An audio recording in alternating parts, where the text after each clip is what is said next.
I spent years chasing the next milestone, thinking that's when I'd finally feel successful. Hit the promotion, felt great for maybe a week, then I was right back at my desk, hungry for the next thing. The problem? There's always a next thing. So when do you actually let yourself win? This is common among high achievers. We spend so much time learning how to achieve some success, but very little time learning how to feel fulfilled by it. So, why does this happen? And more importantly, what we can do about it. In this video, we are going to learn the 3 simple steps to build a more fulfilling version of success. So, hi, I'm Vandana Sharma. I have spent over 15 years working in HR in Europe and India and working closely with executive professionals and leaders who are trapped in overthinking, decision fatigue, and burnout. I solve that so that they can start leading their personal and professional life with contentment and confidence.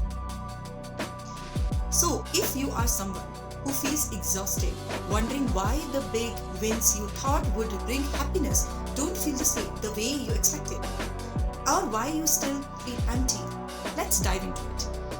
First, let's look at the science behind it. So, it isn't because something is wrong with you, it is partly how our brains work. We often think of dopamine as the reward chemical, but neuroscience shows that dopamine is also strongly linked to the chase of a goal, not just the reward itself. When you are working hard towards something, your brain is active and excited. But the moment you achieve it, the excitement can drop as your brain adjusts. This means that your big success can sometimes be followed by an emotional low. Psychologists call this phenomenon a rival fallacy. The idea that reaching a future goal will finally make us happy and keep us happy. And in the corporate world, we can make this worse by connecting our identity too closely to our work. Research suggests that many professionals see their jobs as a major part of who they are. And in my line of work, I see the result of this every single day. A major survey of senior leaders found that 82% of them were experiencing deep burnout and exhaustion, and over half had actively considered walking away from their careers entirely.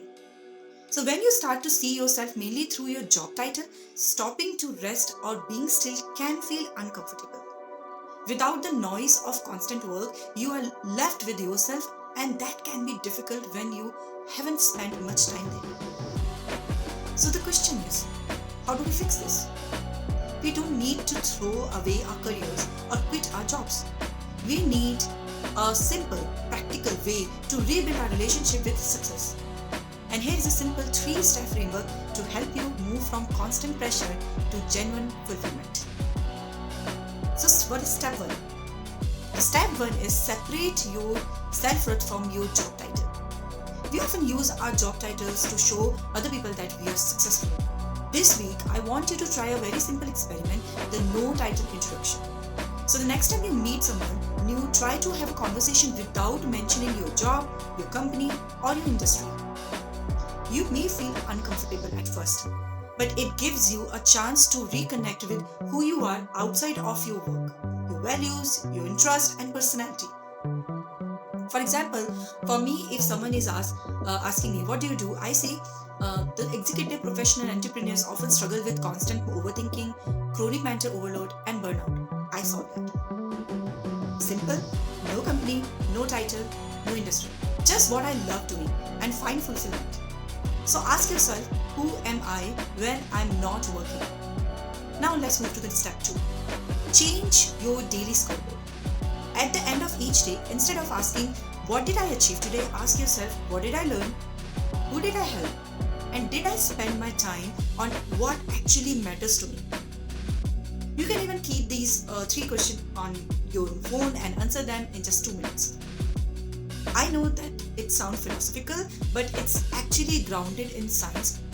By changing the question you ask yourself and reflecting on them regularly, you're breaking out of autopilot and shifting your thought patterns towards a growth mindset. And now the step 3. Last but not the least, practice tiny acts of refusal. For 1 week, say no to one simple thing that isn't important to you. A meeting you don't need to attend. An unnecessary request.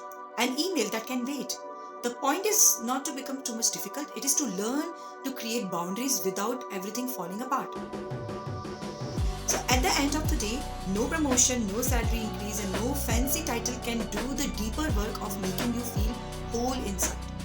You do not need to reach the next goal to deserve peace or happiness. You are already enough exactly as you are. And if this video resonated with you, I would love to hear your thoughts. Which of these 3 steps are you going to try this week? Let me know in the comments below and let's support each other.